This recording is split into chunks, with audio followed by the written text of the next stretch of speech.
नमस्कार सर्वांना. तर सारी कांचनच्या दुनियेमध्ये तुमचं मनापासून स्वागत आहे. तर आजच्या व्हिडिओमध्ये मी जवळजवळ तुमच्या सगळ्या कमेंट्सची उत्तरं देण्याचा प्रयत्न करणार आहे. तर व्हिडिओ तुम्ही शेवटपर्यंत नक्की बघा.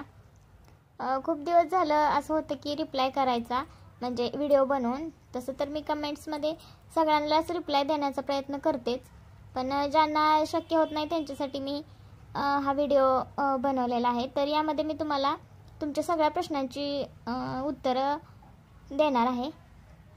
तर व्हिडिओ शेवटपर्यंत नक्की बघा. आता बऱ्यापैकी सगळ्यांनाच माहिती आहे की आम्ही दोघी कोण आहोत, आणि कसं आहे ना, जे नवीन आपले सबस्क्रायबर आहेत त्यांना माहिती नाही आहे. तर त्यांच्या अशा पण कमेंट्स येतात की कांचन कोण आहे किंवा सारिका कोण आहे आणि तुम्ही दोघी कोण आहात. तर त्या प्रश्नाचं उत्तर, मी आणि कांचन आम्ही दोघी सवती आहोत. शक्यतो हा शब्द आम्ही हे नेहमी नाही उच्चारत, पण आता समजेल अशा भाषेत सांगायचं म्हटलं तर आम्ही दोघी सवती आहे. आणि कांचन लहान आहे आणि मी मोठी आहे. जी हँडिकॅप्ड आहे ती सारिका, म्हणजे मी मोठी आहे आणि कांचन छोटी आहे. आणि दुसरं म्हणजे तुम्हाला मूल नाही आहे का अजून? तर अजून नाही आहे, आम्हाला बाळ झालेलं नाही आहे. आणि दुसरं म्हणजे काल आम्ही सिव्हिलला गेलो होतो. तर सिव्हिलला यासाठी गेलो होतो की कांचनला ना सिव्हिलच्याच दवाखान्याचा फरक पडतो, म्हणजे तिला तिथंच गेल्यावर बरं वाटतं. त्यामुळं मग असं तिला वाटतं की हा मला तिथंच बरं वाटेल. तर तिच्यासाठी आम्ही गेलो होतो. तिला आम्ही प्रायव्हेटला पण दाखवलं होतं, पण तरी पण ती म्हणत होती तिथंच जाऊन येऊया एकदाचं. त्यामुळे आम्ही गेलो होतो त्यासाठीच. यावर बऱ्याच कमेंट आलते की कांचन प्रेग्नेंट आहे का? तर ती प्रेग्नेंट असेल, 100% प्रेग्नेंट आहे.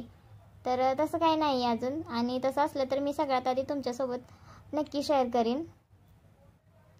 तसं नाही आहे. तर तिला जरा विकनेस आला होता आणि त्याच्यामुळेच आम्ही सिव्हिलला गेलो होतो. आणि आम्ही दोघे आता म्हणजे कधी पण कुठं पण बाहेर जाताना ना शक्यतो आम्ही दोघीच जातोय. ह्यांनी कधी नसतेतच. जसं कांचनचं लग्न झालं ना तसं तरी तीच माझ्यासोबत असते कुठं जायचं असलं इकडं तिकडे. तेव्हा म्हणजे माझ्या माहेरी जरी जायचं असलं तरी तीच माझ्यासोबत येते सोडायला वगैरे, आणि थांबते पण माझ्यापाशी. आणि मग नंतर आम्ही दोघी येतो, किंवा तिच्या पण जायचं असलं तरी आम्ही तिघेजण मिळूनच जातो शक्यतो. आणि माझ्यासोबत कुठेही माझं काय काम असलं तरी कांचनच माझ्यासोबत येते. म्हणजे ह्यांची रिस्पॉन्सिबिलिटी जरा कमी झालेली आहे. त्यामुळे कुठं हॉस्पिटलमध्ये, कुठं माझं क्लास वगैरे असतील तर तिथं मला तीच घेऊन जाते. त्यामुळं बसने वगैरे जर कुठं जायचं असलं तरी आम्ही दोघीच जात असतो. त्यामुळे कांचन आल्यापासून तर मला ना घरचा फोन आला होता की भैया आजारी आहे म्हणून. म्हणजे एवढं काय नव्हतं, फक्त त्याला सर्दी खोकला झाला होता आणि त्याच्यामुळं तो पुण्याला असतो ना, तर तो गावी आला होता. मग मला असं म्हणजे आई वगैरे म्हणली की हा आलाय भैया आणि आजारी आहे. तर मला वाटले, मला ना म्हणजे तो कधी येत नाही शक्यतो आजारी असला तरी, पण ह्या वेळेस तो आलाय त्यामुळे मला वाटलेलं की काहीतरी तो जास्तच आजारी असेल. त्यामुळं मग मला जायचं होतं, आणि बरोबर त्या दिवशी ह्यांना पण सुट्टी नव्हती. त्यामुळं मग मला तर जायचं होतं. म्हणून मग कांचन म्हटली चला म्हणली आपण दोघीजण जाऊया. तर त्यासाठीच आम्ही आवरायला लागलो आता. आणि रक्षाबंधन पण होती ना पुढे 2-4 दिवसांनी, तर रक्षाबंधन करूनच यायचं असं आमचं नियोजन झालं. आणि मग त्याच्यामुळं आम्ही हे आवरायला लागलो होतो दोघीजण, आणि बसने जाणार होतो आणि हे नंतर येणार होते रक्षाबंधनच्या दिवशी. आणि नंतर आमच्या नंदाच्या मुलगीचं लग्न पण होतं, मग ते करून आम्ही परत येणार होतो. त्यामुळेच इथं आवरायला लागलो होतो आम्ही दोघीजण. आणि कसं आहे ना, त्यावेळेस मला खूप टेन्शन आलं होतं की कोण यायचं. पप्पा तरी मला काही सोडायला न्यायला येऊ शकत नव्हते, कारण त्यांना पण सुट्टी नव्हती. आणि मला तर जायचं होतं. एवढा काही विषय गंभीर नव्हता, पण मला वाटत होतं की मी जावं तिथं, कारण तो कधीच म्हणजे असला आजारी तरी तिथंच ट्रीटमेंट वगैरे घेतो, पण तो गावी आला होता त्यामुळे मला वाटायचं की जास्त आजारी पडला असेल. त्यामुळे मग आम्ही चाललो होतो. आणि कांचन पण म्हणत होती चला, मग तिला पण वाटत होतं ना तो आलाय तर त्याला खरंच जास्त असेल. मग म्हटली चला जाऊया आपण दोघी. तर त्याच्यासाठीच आम्ही इथं चाललो होतो दोघीजण. मग 11-12 वाजताच नियोजन झालं होतं जायचं म्हणून. मग सगळं घरातलं आता ह्याने एकटे राहणार म्हटल्यावर खरकटं वगैरे भांडी बिंडी सगळं घासून सगळं स्वच्छ केलं आणि 2 वाजले होते, 2-2:30. तेव्हा मग आम्ही घरातून निघलो सगळं व्यवस्थित ठेवून, कारण खाली आमचा भाचा राहतो, मग तिथंच जेवण करायला ह्यानी जाणार होते, त्यामुळे घरात काही करणार नव्हते.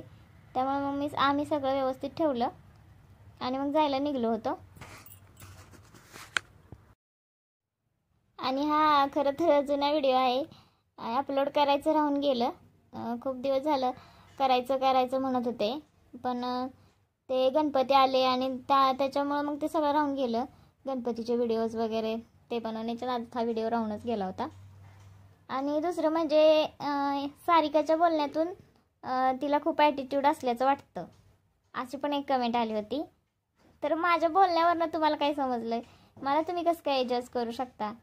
तर तसं काही नाही आहे, माझा स्वभाव तसा तुम्हाला वाटला असेल शक्यतो, तर तसं काही नाही आहे, मला ॲटिट्यूड वगैरे काही नाही आहे. आणि पिल्याला पण आमच्यासोबत यायचं होतं, कारण त्याला गावाला जाताना खूप छान वाटतं सगळ्यांसोबत यायला. तर त्याची खूप गडबड चालू होती, त्याला वाटलं होतं की हा आता मामी मला पण घेऊन जाणार आहे म्हणून. तर त्याच्यामुळे तो म्हणत होता ही बॅग मीच घेणार, तर हे मी नको म्हणत होतं, तर नाही म्हणला मीच घेणार आहे. तर बघू शकताय तुम्ही, ह्यांनी त्याला बॅग दिलेली आहे. त्याची मम्मी तिथं थांबली आहे घरी चल म्हणून, तरी पण तो यायला तयार नाही आहे, मामीसोबतच जाणार म्हणतोय. तर आता आम्ही चाललो आहे महूदला. आणि अजून काही थोड्याफार तुमच्या शंका राहिल्या असतील तर त्यासाठी मी अजून एक व्हिडिओ बनवते आणि नंतर मग त्याचे पण उत्तर मी तुम्हाला लवकरच देईल. तर हा व्हिडिओ कसा वाटला ते कमेंट करून तुम्ही मला नक्की सांगा. आणि आमच्या चॅनलला लाईक करा, शेअर करा, सबस्क्राईब करा. धन्यवाद.